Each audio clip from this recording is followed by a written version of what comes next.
MULN stock analysis. This is for tomorrow, Wednesday more so and onwards. Is it a buy or a sell? Watch this 1-minute video till the end to find out.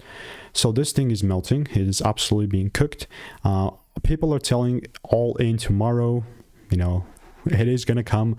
There's just all these speculations, but I've seen that in the last 2 years that I've been covering MULN and just gotten so many receipts on this, it's been just always short side.